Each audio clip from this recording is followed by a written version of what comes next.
Guys, welcome back to my channel Soma data দিয়ে। তোমরা কেমন আছো? আশা করছি অনেক ভালো আছে। আর হ্যাঁ, আমি অনেক ভালো আছি। দেখো, আমি ভ্যাসেলে করে চলে এলাম। এই যে গঙ্গাসাগর লেখা আছে পুরোটা, আর চলে এলাম। আর ওই যে ভ্যাসেল করে এখানেই নামলাম আমরা।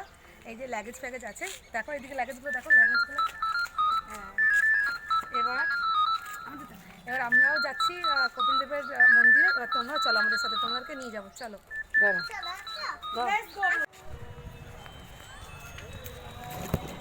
হ্যাঁ, এই গাছ তো দেখো, এই যে গঙ্গাসাগর, আমরা গঙ্গাসাগরে এসেছি। খুব ভালো লাগলো, তোমাদের সাথে পুরো ভিডিওটা শেয়ার করবো। আর পারমিশন নিয়ে করছি, কেন কি এখন বন্ধ হয়ে গেছে, গেট বন্ধ করে দিয়েছে। চলো তোমাদের নিয়ে যাবো। ঠিক আছে, চলো।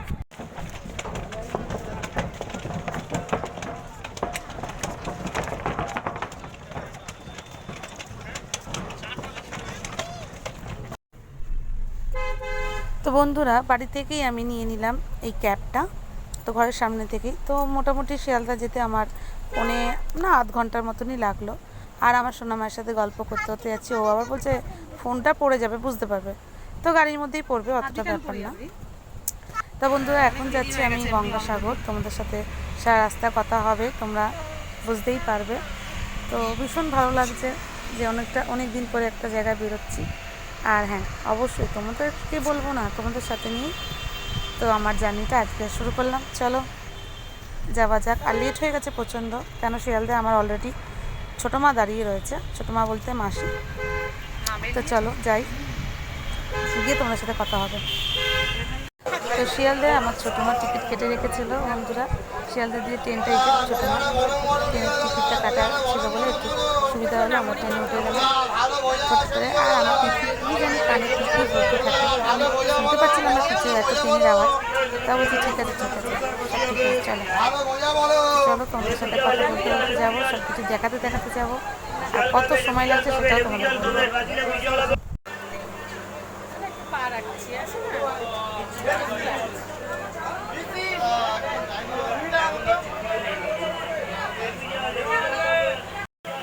না লেবু টাকা দেবো, জায়গা বসে খাও। ওই মিষ্টি লেবু ছড়া পঞ্চা মোর সঙ্গে গো, মিষ্টি লেবু খাও।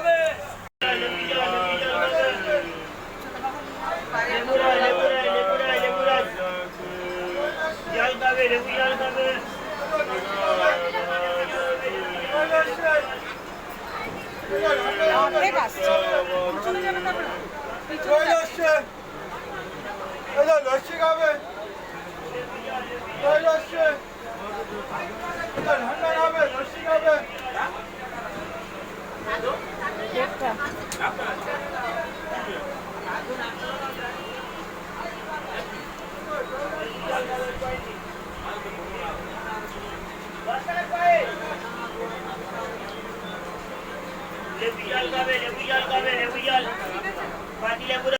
আমি পৌঁছে গেছি লক্ষ্মীকান্তপুর।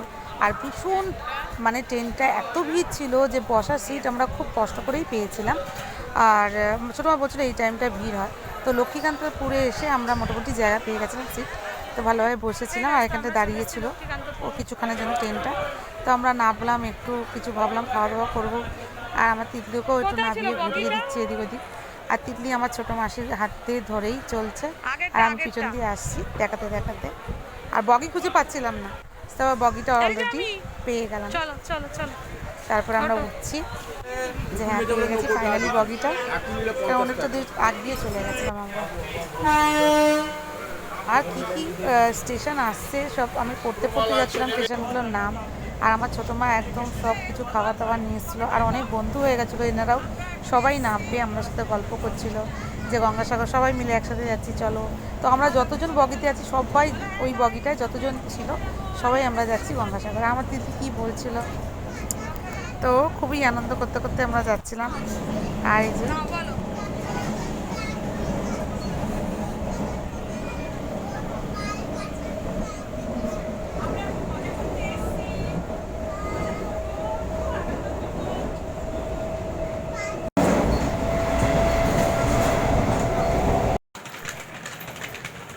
তো আমরা পৌঁছে গেছি কাকদ্বীপ। বন্ধুরা, শিয়ালদা থেকে কাকদ্বীপ পৌঁছাতে প্রায় 4 ঘন্টার কাছাকাছি লাগলো আমাদের সময়। চলে যাচ্ছে, ওর দিদির ব্যাগটা নিয়েছে কাঁধে। নবদ্বীপ থেকে স্টেশন থেকে নেমে আমরা ধরে নিলাম টোটো কচুবেড়িয়ার জন্য। তো কচুবেড়িয়ায় নিতে ওখানে ভাড়া নিচ্ছে 20 টাকা করে, আবার যারা জানে না তাদের আবার বেশি করে নিচ্ছে। তো মোটামুটি 20 টাকায় আমাদের ভাড়া নিল। আর খুব সুন্দর দেখতে দেখতে এদিক ওইদিক দেখতে দেখতে আমরা যাচ্ছিলাম। আর এখানেও 1 ঘন্টা, 1.5 ঘন্টার মতন, মানে যেই গাড়িতে উঠছি 1 ঘন্টা 1.5 ঘন্টা মোটামুটি লেগে যাচ্ছে আমাদের। আর চারিদিকে খেয়ে আনন্দ করতে করতেই যাচ্ছি। দেখো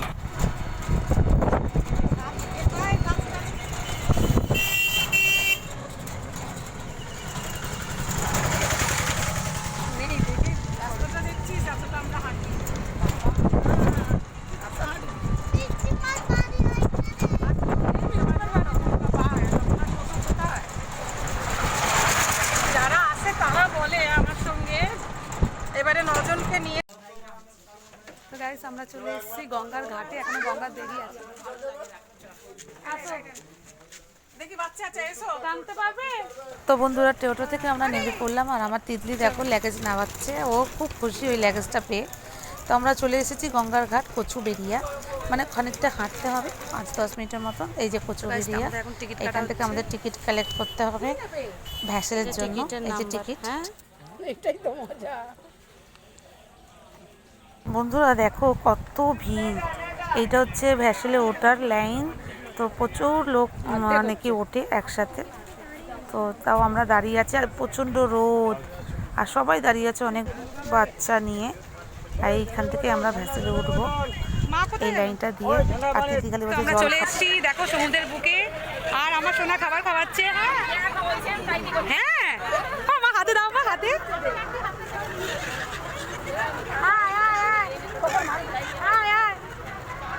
ও আমার মেয়েকে বলতে না।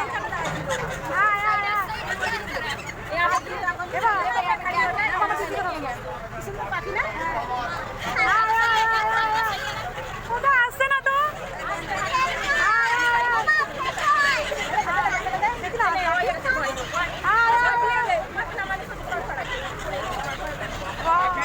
খুব সুন্দর। তো আমরা উঠে গেছি গাইস ভ্যাসেলে। আমাদের দিকে ধরবে, মাথা নিচে করে ধরবে না। ব্রেক ফেলে মারার কিছু আছে মার মধ্যে? ভালো করে ধরবে। তো গাইস ভেসেলটা আমাদের ছেড়ে দিল ওই ঘাট দিয়ে, আর ওরা লেট করে ফেলেছে, ওরা উঠতে পারেনি।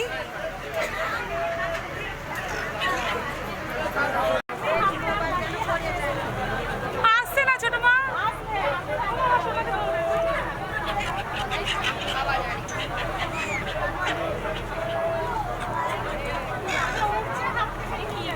হ্যাঁ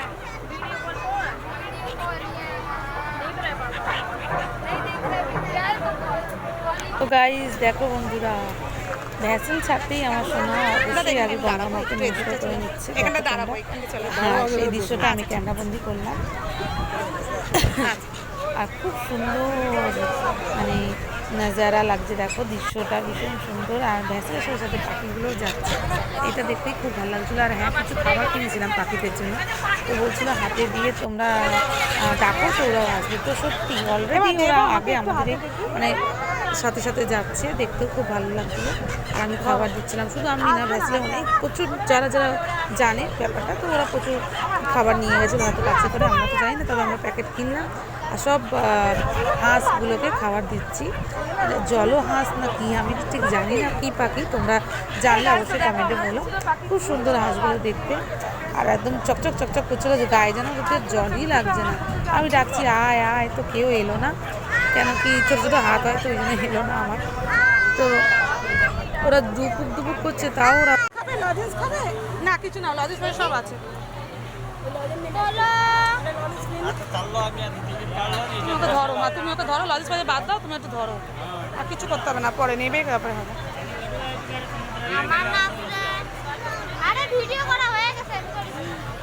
কি খাবে বলো?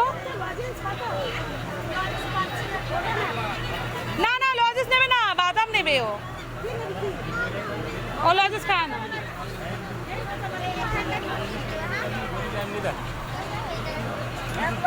ঠিক আছে এবার শোনা,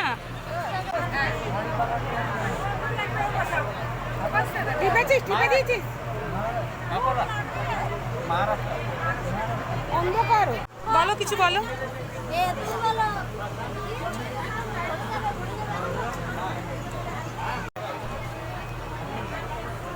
গাইস, তো আমরা চলে এসেছি একদম সাগরে আর উঠে পড়েছি ভেসেলে।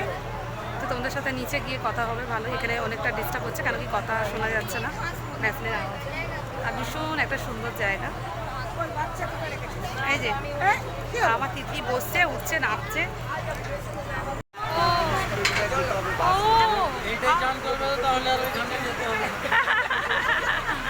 এইটা অনেক দেরি। এটা সাগর। কিলোমিটার বাসে যেতে হবে। ও আমি ভাবলাম এইখানেই হয়তো জানলাম। বাসে যাওয়ার পরে 1 কিলোমিটার আপনার আবার টোটোয় যেতে হবে। তুমি বলে এসে গেছি, ওপারে এসেছি। হ্যাঁ, সাগরের মাটিতে এসে গেছে। আচ্ছা। সাগরের মন্দিরে জানি। ও দাঁড়াও, চলো চলো চলো। হ্যাঁ চলে এসছি, আমরা এসছি এই জাহাজ করে। তো গাইস ওই যে এটা কপিল কবে দিয়ে বলি বল তোকে আসতে আসিস। ওটা আবার পুলিশের লঞ্চ। এবার ওদিকে যাবি না? ওই তো ওটা পুলিশের লঞ্চ। দেখো গাইস গঙ্গাসাগর, আর গঙ্গাসাগর লেখা আছে। তো আমরা এই যে ভ্যাসেল, এই ভ্যাসেলে করেই আমরা এলাম। আসো ব্যাগটা নিয়ে।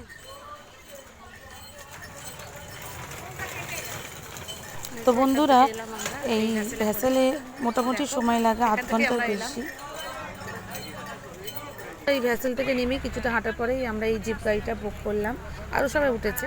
তো টোটো যায় সাগরে, কিন্তু আমরা এই বাসও যায়, কিন্তু আমরা এই জিপ গাড়িটাই বুক করলাম যাতে তাড়াতাড়ি পৌঁছাতে পারি। আর কেউ চাইলে তোমরা বাসও নিতে পারো। এবার জিপ গাড়িটা ছেড়ে আমাদের এই টোটোটাই ধরতে হয়েছিল। এই টোটো করে আমরা আবার এই মন্দিরে পৌঁছালাম। দেখো কিন্তু একদম ফাঁকা। এই যে গাইস তো মন্দির। এখন ছোট মায়ের সাথে এখন চেঁচাচেঁচি হচ্ছে টাকা ছেঁড়াছেড়ি নিয়ে। আর এই যে চলে এসেছি, আর প্রচণ্ড দূর, বাপরে বাপ প্রচণ্ড দূর, কিন্তু অনেক আনন্দ হলো, খুব সুন্দর।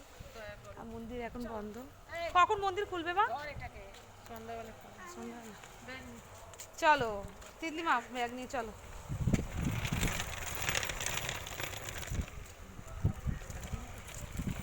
Welcome to Gangasagar. তো আজকের মতন ব্লগ এখানেই শেষ করছি। আর পরবর্তী যে কোথায় থাকছি, কোথায় ঘুরতে যাচ্ছি, সব তোমাদের সাথে শেয়ার করব। আর তোমরা আমার ভিডিওতে এমনিভাবেই দেখতে থাকবে, তাহলে সব তোমরা বুঝতে পারবে যে আমি কোথায় থাকছি, কোথায় যাচ্ছি, কোথায় কোথায় ঘুরছি। হ্যাঁ তো বন্ধুরা টাটা বাই। আর প্লিজ আমার চ্যানেলটা সাবস্ক্রাইব করবে।